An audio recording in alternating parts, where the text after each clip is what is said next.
165 event days a year, you try to find opportunities for both tenants to prosper. What we do is we do a double day, which is we do hockey and basketball on the same day. Challenges are created by this. Each department does certain things for a hockey game that they don't do for a basketball game. And this will get explained by the department heads, the challenges they face when we do double days and how they overcome them. So when you look at a double day, it's two events for us, obviously, but it's one big day. So we have a 12 noon basketball game and a 7 o'clock hockey game. 12 noon is primetime lunch. We know we're going to get hit with food orders. We know we're going to be slammed when the doors open. And then intermission, it's going to be drinks and desserts. And then the hockey crowd comes in at 5, it's slam dinner time. The well-coordinated effort starts about a week out. We try to get to our vendors a week to 2 weeks in advance. Everything that is food and beverage related all comes in the same garage door downstairs. We have a commissary manager and a commissary supervisor who actually are responsible for making sure anything food and beverage related gets handled properly, gets distributed properly, gets stored properly. Our commissary manager actually, through our point of sale, can account for everything in every concession stand currently based on sales.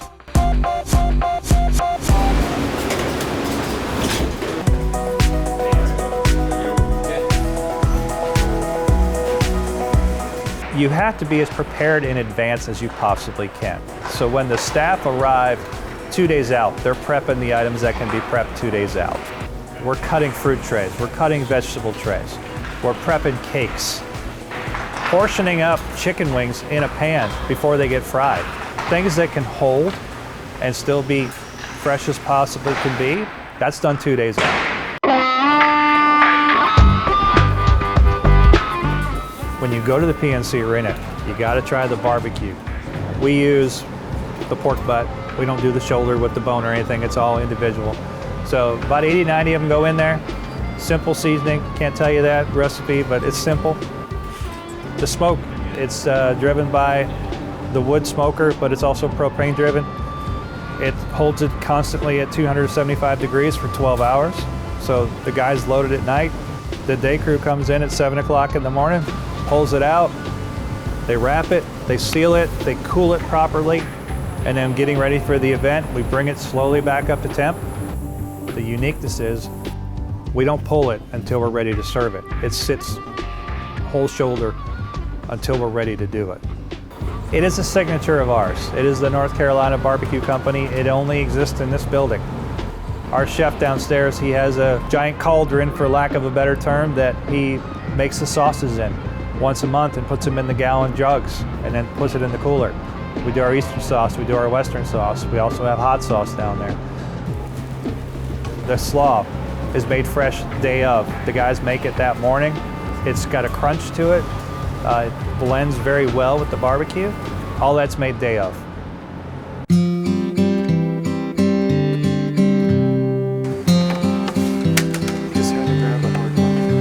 Did I? 2 hours before the lots open up, we actually have a setup crew that comes out. It's a team of 7 to 10 folks, depending on what their availability is. They come out, they put out the cones, they put out static signs. Pull away a little bit to your left. They make sure everything's set up, ready to go, so we're ready for success.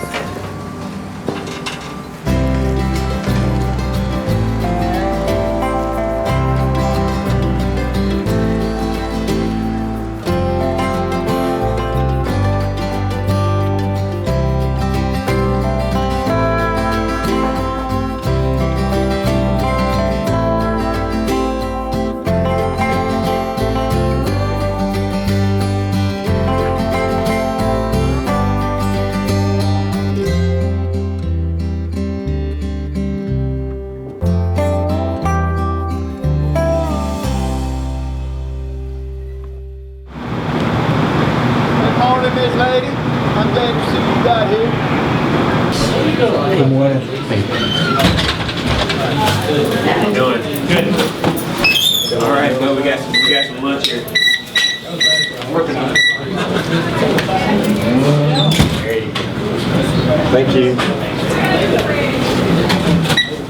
So are you guys okay for the? Yeah, I mean, I got 14 coming in. It's just, We're hurting on ticket takers, so I won't be able to pop the door. What? I know.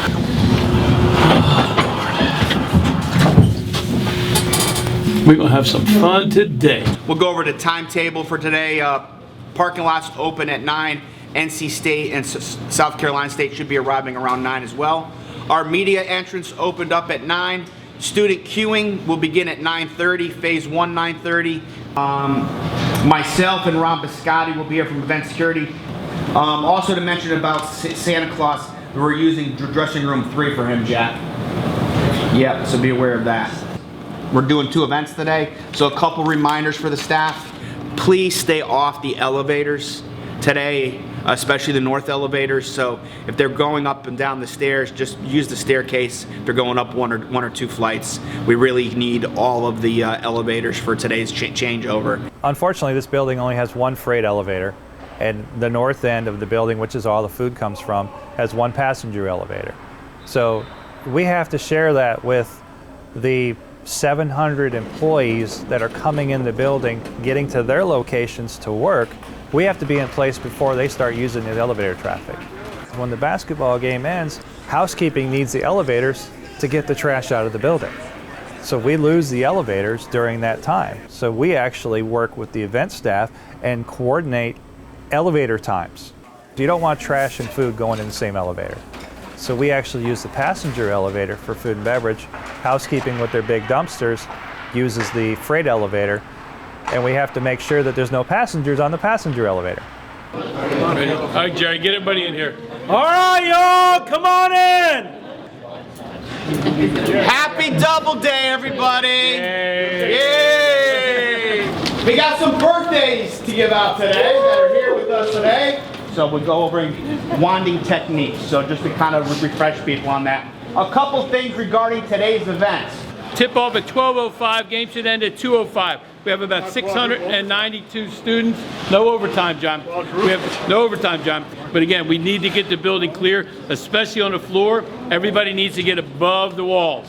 I still love it, but I used to love it more. FaceTime with my shorty on tour, and she texting purple hearts cause she know that we a war, yeah. Keep reaching, missing.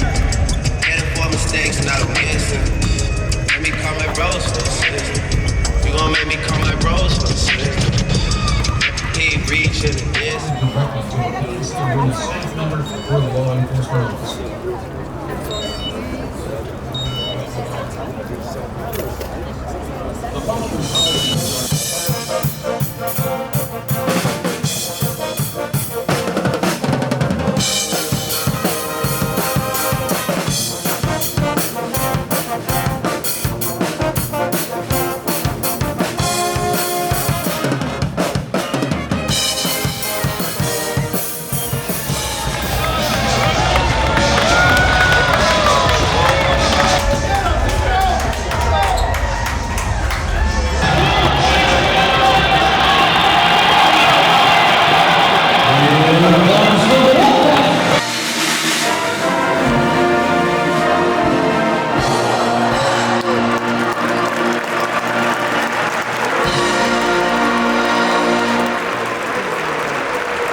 We also have to think about emergency services in terms of what happens if something happens at this building. What do you do?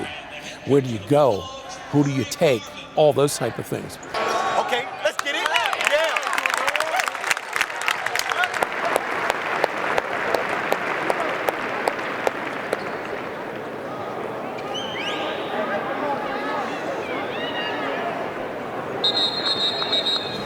We need a doctor at the South Carolina State Bulldogs bench. Honestly, I had no idea what happened on the court because I was on the concourse. I think I remember walking into the suite and it was quiet. And I'm like, what on earth is going on? And they're like, this guy just collapsed.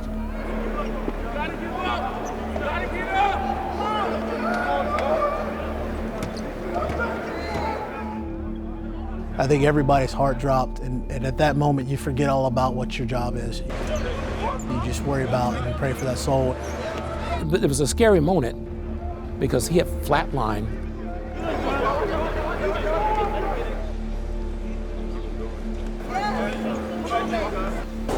And of course they got the crash cart out there too. They have to keep this not go that far. If they do have to try and revive it.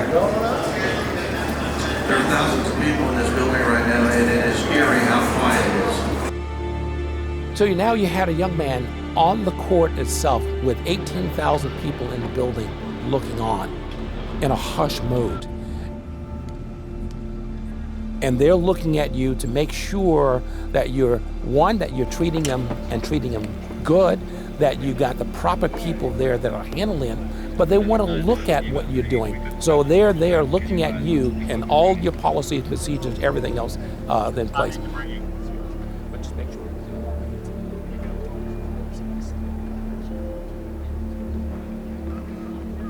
You kind of stop at that moment, and although you've got something in front of you that has to be done, you take a minute, you think about it, and you kind of check yourself. And I know that day I did. Like, don't take life for granted. Hey, we got a job to do, but hey, there's a guy laying on the floor that just died in front of us, but yet came back to life. Luckily, his trainers were able to get there along with our medical team to be able to stabilize him, resuscitate him. The training staff actually had an AED with him immediately, but we do have 4 of those in the building that at any point in time that we can grab ourselves if there is an issue. And if something does happen, this is kind of one of those places where you want to be. Ladies and gentlemen, thank you for your patience and understanding. The game is being delayed. We'll have more information for you in just a moment. Please remain in your seats. Coming through. Where's your car? We had EMS here as well as Rex if they needed, and Rex did go down and help them. So during hockey and basketball games, Wake County provides us with ambulance services. So we can't play the game if we don't have an ambulance here on site. Now, what happens after that? It is still under control of the officials at that point. Even though this tragedy happened, even though we took this young man to the hospital. So now we turn it back over to the officials again. The officials then go to the schools and say, do you want to continue to play or not? In this case, the coach went to his players and said, guys, what do you want to do? They said that young man who had a heart attack would want us to play. And given that, now what happens is that the officials now have to give the other team notice, which in this case our home team, and then they have to have proper warm-up times again. So now you go back through almost like at the beginning of the game where you have proper warm-ups, proper shoot-around times, setting the clock and get everything back, and then you can resume the game. I really think I want to play that Jackie Wilson, man. We need some love in the building right now, for real, for real. You not only have that emergency piece there, but now you got fans who are shaking up by it and looking at it and crying and everything else. You also have staff that are also looking at this, and they were down there. Some of them were down there, and some of them looking at it from afar. So you have to console them. So from a management standpoint, you not only, we have to get onto the PA, we have to come up with a script and tell the fans what was going on, and thank them and talk about how he was going to be okay and what we were doing from there. We also had to get to our management team, so we called a meeting with our employees, our management team, and to talk to them about what was going on and to convey that to their staff. And anybody who wanted to go home, we also would let them go home and different things. So, and then the next day we made sure we had counseling things in nature as well. Hey, just wanted to let you know we're going to resume the game in about 5 minutes. Okay. They're going to come out and do another, they're going to warm up both teams, and then we'll start. Okay, all right. I'll let staff know. All right. Okay. I'm calling my concessions folks after I walked out of the suite going, hey, I don't know what's going on, but things are delayed. Stop the cooking for intermission because we may not have an intermission. because our concessions guys and everyone else in all the areas are ramping up for, we're gonna get hit at intermission. So I'm like, hold the presses, don't cook anything until you hear back from me. They got him off the court and they said, we're gonna play, but we're gonna take a 30-minute break. I'm like, whoa, ramp up now. And I remember calling concessions director, I said, Rick, get ready for the crowd. He goes, they're already here. So by the time the fans they'd gotten the kid off the court and decided they were gonna play again, the fans were already hitting us in concessions.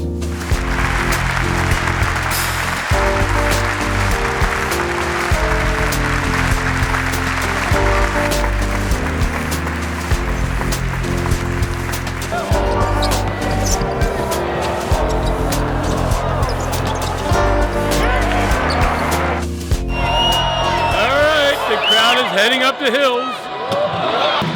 That's the end of the ball game. Final score: NC State 103, South Carolina State 71.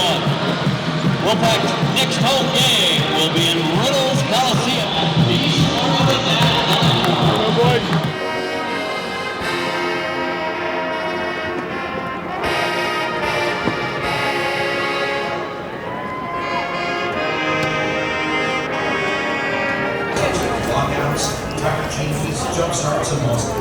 Once we bring out that basketball crowd, once that game, let's just say, ends at 2:30, 3 o'clock, we do have some hockey folks that are off the property itching to get onto the property. So there's not a break there for our staff. They just worked one full shift. Typically they'd be getting ready to go home because the basketball crowd just got out. And now we're doing basically a seamless transition. Our cashiers, even though they were just directing basketball fans out with their traffic wands, they also had their cash and they also had their devices on them ready to be cashiers. Well, the other thing that happened here in the second half too, NC State shooting was 12 to 33. That means back in this 21 shots for the team. I think what we see with the difference in this game today, and in the first three, the Pack shot a very high percentage.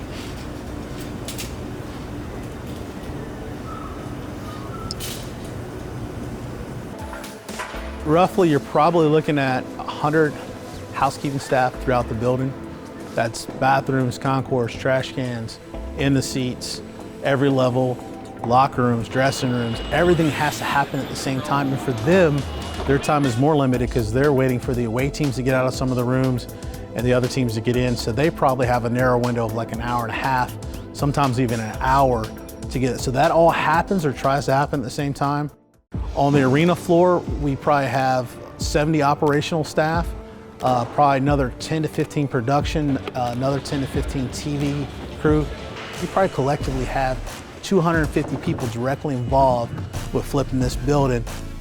Not to mention the probably other 100 part-time guest service and security staff that actually help pick trash, help get people out of the building.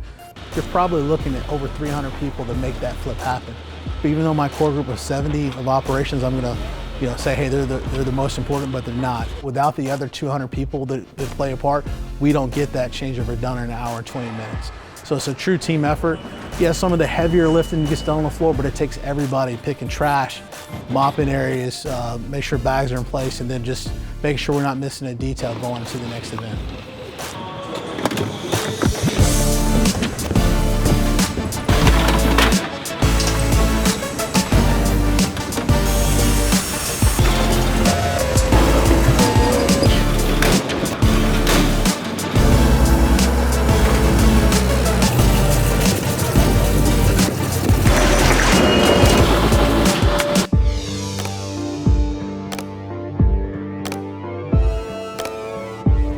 Coming out of a basketball game, first thing we do, we're gonna strike chairs, decking comes up, mechanical seating risers are going away as everything's being cleaned at the same time.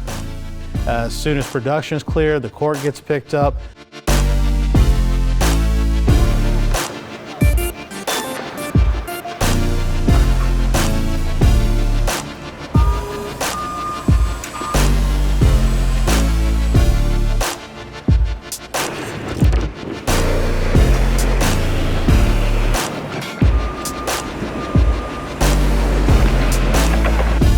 As the court gets picked up, the players and penalty boxes are being built. Next thing you know, glass is going up, and just like that, then the ice is being uncovered, and we're ready for hockey.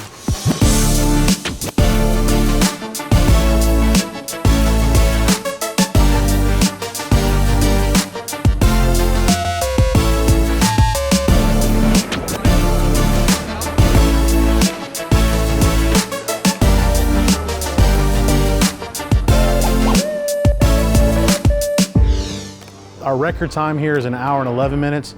Last year we almost met that record at an hour and 20 minutes. We're just a little bit short. We try to do it in about an hour and 45 without pushing ourselves, but when we're up against the wall, we can do the double day. And we have done it as quick as an hour and 11, but an hour and 20 is pretty damn good.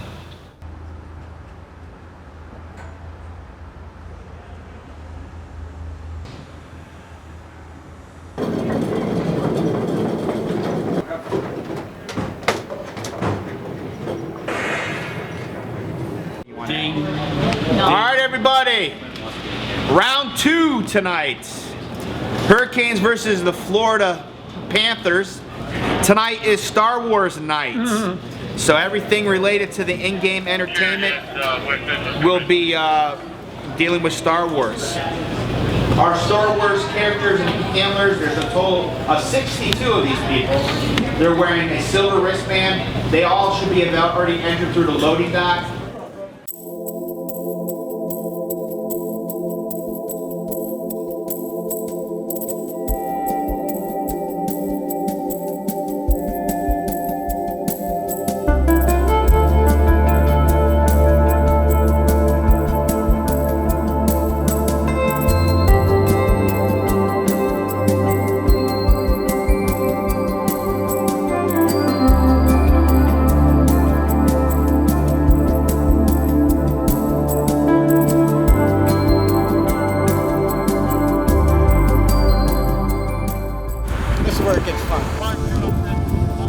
We have our eyes on the roof. We have our senior assistant manager and possibly myself and possibly our assistant manager as well up there that has the bird's eye view of the parking lots. Push the southeast went pretty good. I see cars in line. From there, they are able to open and close parking lots. They're able to open and close gates via their communication with the Raleigh Police Department. And they're even able to shut down exit ramps on Wade Avenue, which pushes traffic to, again, various portions of our property or Carter Finley property. It's mostly in that bottom lane, though. We probably need the cashiers to open that bottom lane, start sending them in there. Hey, how you doing? Yep, go ahead, go to the game. The end game is making sure we're moving as much traffic as possible, keeping all our cashiers simultaneously busy. Because right when we shut down a parking lot, right when we fill one up, now we're down 2 cashiers.